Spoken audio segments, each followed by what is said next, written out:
Hi, I'm Caitlin and welcome back to Old Fashioned Graces. Today I'm finally doing my June Homestead recap video. If you hear a loader running in the background, my husband is currently unloading part of our year supply of hay. So that is what you hear there. I am currently out in my garden. It is weedy. I'll show you some pictures here in just a moment, but yeah, we're gonna get into that. So first of all, this is kind of a June / beginning of July recap because I didn't stay on top of taking pictures and all that, and it was just easier to make the recap of the first bit of July too. So we started off our June. You heard in the May recap with our first set of calves being born.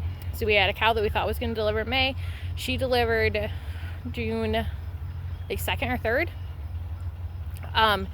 But we went out one day. This is a cow that we bought bred, was older than we realized when we bought her, and had some health issues going on, and we would not have bred her if we knew how old she was, but she was already bred. So we made the best of the situation, gave her all the care and supplements we could.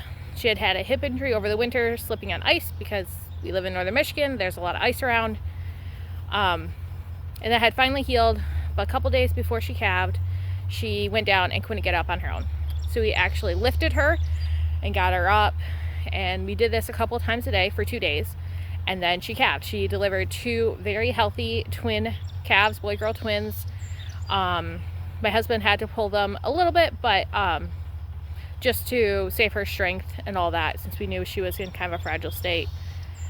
But she was a great mom, licked them off, dried them off immediately, didn't want them to be not by her side. She was fantastic. And it looked like she was improving. It looked like she was going to be able to be fine.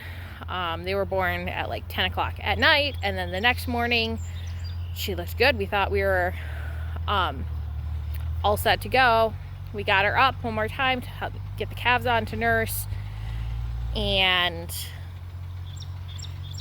to our best guess, she had a hemorrhage at that time. That there had been that she had a hemorrhage that had clotted and then broke loose.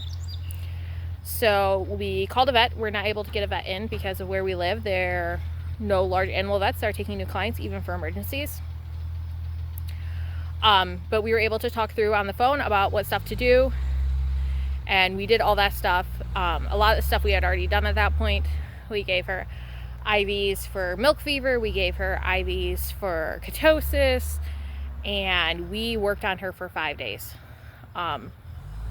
We figured over 40 hours, man hours, went into taking care of her over the 5 days, and we fought as hard as we could, prayed and all that, but unfortunately she did not make it. So we had, at the same time, our first set of calves born, which was really exciting, and they are healthy and amazing and doing well, and at the same time lost our first cow, which was really hard and really stunk. It did feel good knowing that we did everything we could, and unfortunately when you have animals, sometimes they just die. No matter how much care and hard work you put into them, sometimes they just don't make it. So that's how we start off June. But then we only had 1 cow producing on once a day milking, about 1.5 gallons, and we had a set of calves that now obviously need milk. We were able to get colostrum out of the mom before she passed, so they got that colostrum, but they obviously need milk. So we frantically looked around. We found a cow that was about 3 hours from where we live, who was in production, and we went and got her. She was not tested. We run an A2 herd, A2 milk protein herd. She was not tested, so we got her knowing that with a Jersey, there's about an 85% chance that they are A2. So we got her. She is a very high producer. She had just calved a month prior. She's wonderful. She's halter broke, registered, wonderful, wonderful cow. But unfortunately, she is A1, A2, and not A2, and my husband, myself, and our oldest daughter can't tolerate her milk. So the good news is we've been able to use her milk for the calves, and we've been making lots of butter, and we've been using the milk in our garden, and I'll be able to show you some pictures of our garden, and you can definitely see where it helped. So now we are trying to sell her to a family that doesn't need A2 milk, because she is wonderful and sweet and amazing and would make a great family milk cow. There's that. Then we had 3 heifers that we thought were due in July, late July, early August. But we had, my sister-in-law got a heifer from the same batch, and it calved middle of June. So we were like, oh shoot. We thought we had more time to get them trained up for milking, so quickly got them trained up to milking, thanks to my brother-in-law coming over and working a day with my husband on that. And sure enough, we had the first 2 calve without problems. We went out to the field, and sure enough, there was a calf. Because we had 1 cow with the attitude problem, the other heifer, we had to pull the calves because the other heifer was harassing them and just not letting the calf nurse. Then we got of the 3 heifers, 2 were A2, 1 was A1. We knew that. We got her to resell her, trainers milking, resell her. So right now we have the A1 heifer. She's not a heifer now, she's a cow. And the cow that we bought in a pasture with all the calves. So they are acting as nanny cows. The calves are on them. There's 5 calves on them right now. And they are producing milk for the calves. That is their full-time job. And that is working great. The last heifer calved here about a week and a half ago. And she has just had an attitude problem. So she is slowly calming down, and we are hoping it continues to work, but she actually broke a stanchion, broke a bolt on her stanchion, freaking out. So we are currently working on that with her. We just got a can't kick thing today, so I will let you know how we like it after a few milkings. I'm hoping it works really well. But her calf is in with the other calves, so we have 5 calves. 3 are Belfairs, which is a Jersey Dexter cross. 2 are straight Jersey. Of the twins, they were boy-girl, so the boy is going to be our bull for next year. So our current bull, we're going to use him through this breeding season and then butcher him out. There's not a huge market for bulls right now in our area, but we like beef, so we are going to butcher him out after he's done his services. And then we will raise up this young one to be our next one for this next year. And then hopefully his twin sister is fertile. Sometimes boy-girl cow twins are not fertile. But assuming she's fertile, she will be a milk cow. We'll just figure out how to breed her so it's not to her brother. So that is kind of the update with the cow situation. We have 1 other cow that may go here the end of July, early August, sometime in there she should calve. And another cow that we're going to dry up at the end of the month. And she is due to calve right around when I'm due, in October. So that could be, like, I could have the baby and she could have a calf on the same day, which would be very interesting. So that is the update on the calves for June / beginning of July for all the cows. Yeah. Otherwise, they're all doing well, and we are enjoying having calves. They are so, so cute. We have lots of milk right now, trying to sell more herd chairs. So the next big thing is the garden for the homestead. So I will insert pictures here, but kind of going over what worked and hasn't worked so far. Our peas did okay. It wasn't a terrible year, but it wasn't a great year. We had a rose chafer infestation, and they ate a lot of the blossoms off our pea plants. So if you have any knowledge on how to get rid of rose chafers without using chemicals, please let me know, because I am kind of desperate for it for this next year. They are gone now. Thankfully, they only last about a month, but they can eat a lot of blossoms while they're here. So we were able to put up, I think about 10 quarts of peas, which is not nearly enough for the year, not what I was hoping for, but better than nothing. I didn't get all of my peas planted. I have, I want to say 4 pounds of seeds, a full bag and a partial bag left. So I will use this next year, and we will figure out more space to plant. We are still figuring all that out. Let's see. Radishes, a lot of them bolted. We've had some crazy hot weather.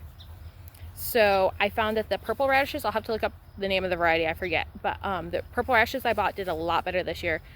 I was able to harvest 2 cherry bell radishes that didn't bolt. The rest bolted. But these purple ones, I've harvested about a gallon's worth of radish bulbs.